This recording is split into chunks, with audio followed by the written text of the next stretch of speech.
Hey everyone, thanks for jumping in and joining me on this video.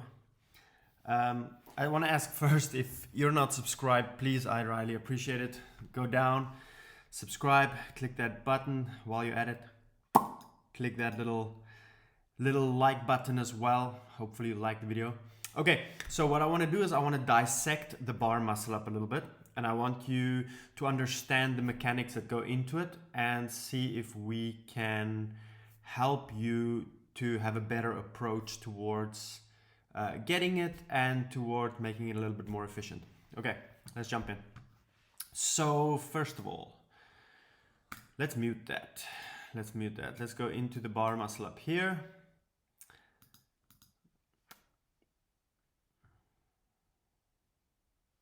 Any day now. Okay, so first things first, our setup. So you guys see that I am a distance away from the bar. You don't have to be this far behind it, but you have to be behind the bar. You can't be directly under the bar when you do or when you approach the bar muscle up. So when you look at it from the side, you can't be directly under it here. There has to be some distance between you and the bar. Why? Well, one of the reasons is that we let me go back to the picture. We actually want to rotate around the bar. So our movement is going to be there instead of, directly up. Whereas if it was a ring muscle up, it would have been a little bit different because we can move through the rings.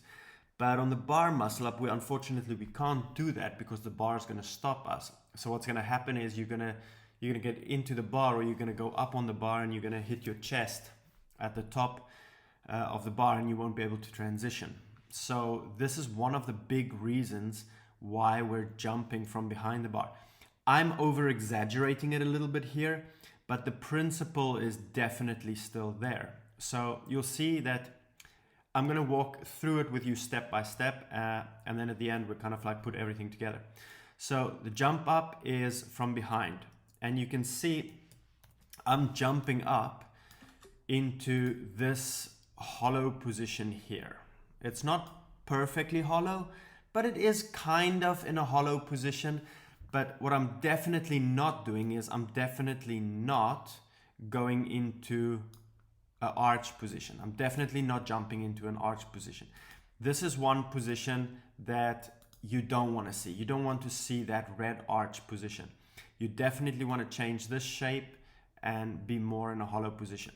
Now, how much you jump behind the bars is relative to you, and also relative to how much power you want to put into the movement. But initially you will need this hollow position. Then, as you can see, I'm starting to swing through it, and I maintain this hollow position. I think I'm actually even a little bit more hollow now. If we take a look into the side profile here, and you come all the way down, you'll notice that where this bottle is more or less the midline of the bar. So what I'm doing now is, now timing comes in very, very much. So the only time when I'm going to start moving into my arch, so going from that hollow position, from this hollow position, let's make this green again, from this hollow position into a arch position, which is what we need in the front, is by the time I pass the midline. So I'm going to stay in this hollow position here from the jump up all the way until my feet has passed the midline, and then I can go into the arch. So let's have a look what's happening on the video now. I jump, my feet pass the midline, and now I start to go into the arch. And now you'll notice that this arch here is completely in front of the bar. So when you look at it from the side and you have a side profile, this arch, the feet, are going to be way past the midline of the bar. Okay, and this is really important. So when we go back to the start here, hollow position, feet and body completely behind the center of the bar. Wait for it, arch, hollow and body completely in front of it. And this is really important because this is going to give us that elliptical swing, what we need. Because we need that elliptical swing to be able to get around the bar at the top.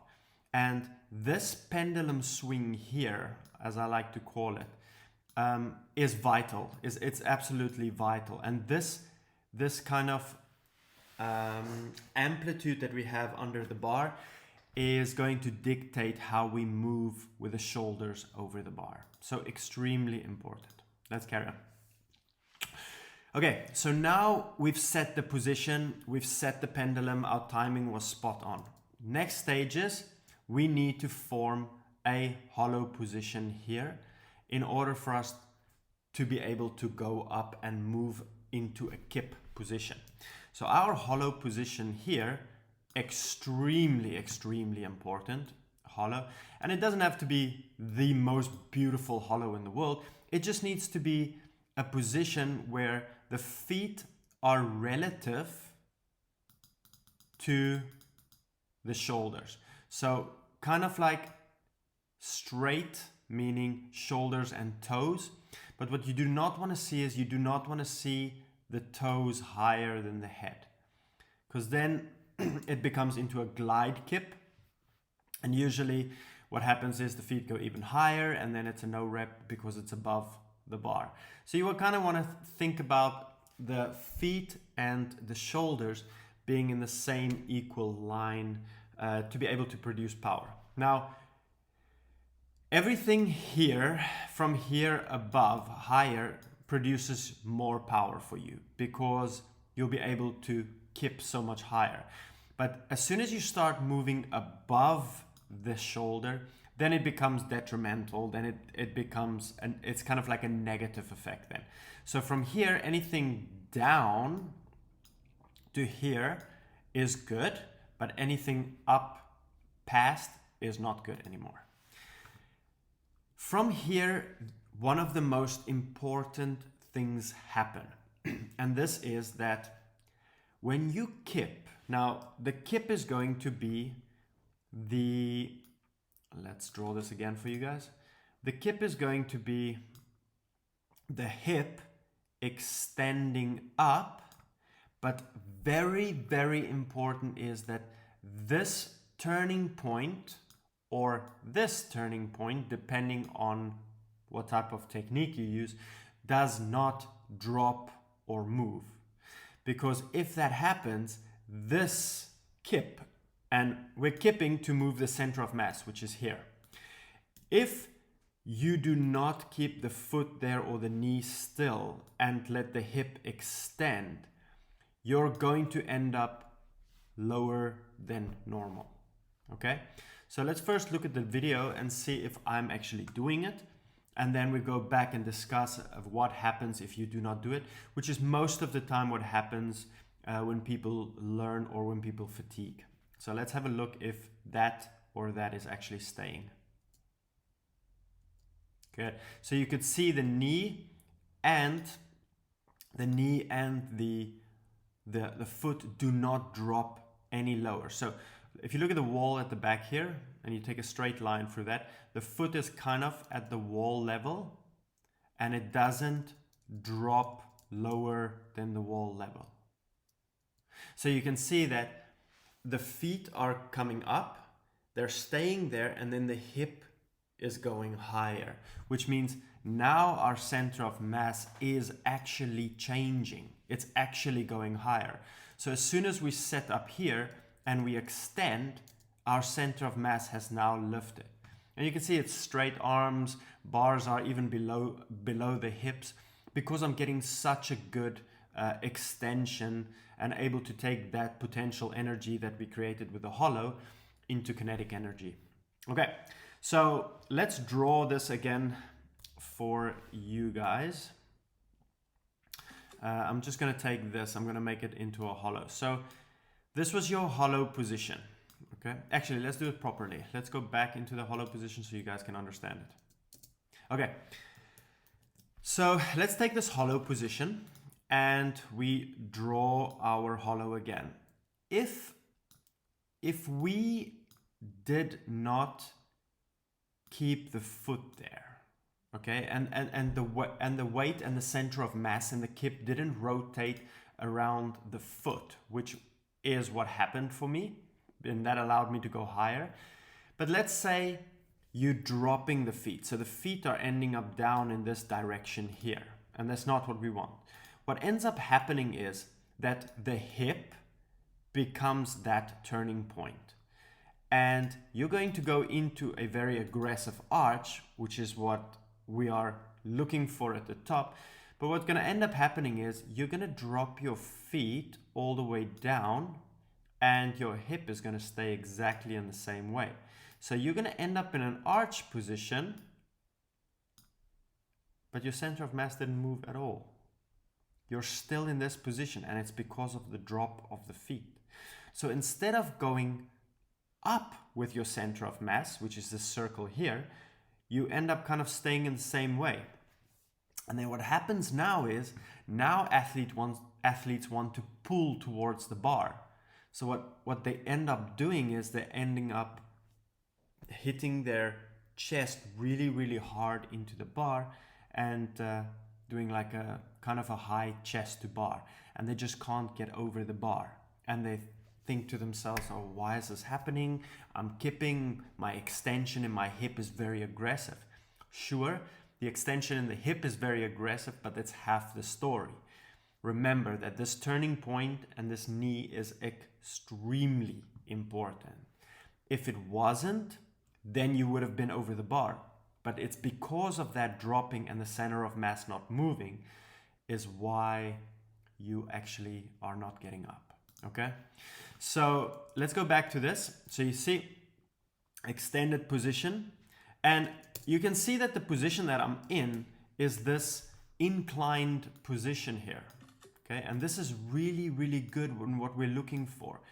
This position here is what we want, because if we break now, break meaning the transition, we're just gonna go here, bloop, and over the bar. And all we have to do is just break in the hip. So you're just sitting up forward. So your shoulders are coming over.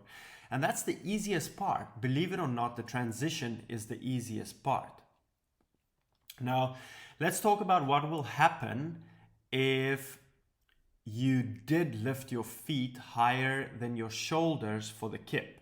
Well, what would end up happening is that your feet would not be here, but it would be here because it was higher. Now you're in a horizontal position, or actually a little bit slightly down. Because your feet were so high, you can't transition here because your feet will block you and you will be in a position like that. I know the chart is a little bit messy right now. Let's delete that. So your feet, you'll be in a position like this, where your feet will actually block you from sitting upright.